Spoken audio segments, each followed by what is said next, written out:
Olha o Fusca aí!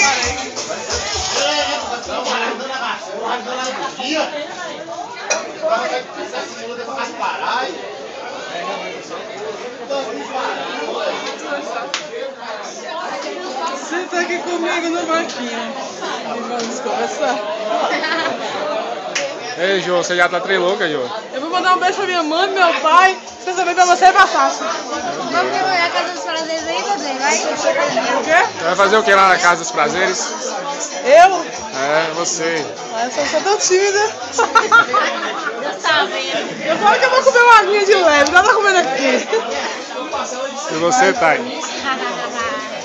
Não Não é nada não, Thay. Não é tudo no meu dado, você tá. Aí, meu povo! Essa aqui aconteceu lá no Ronaldo, viu?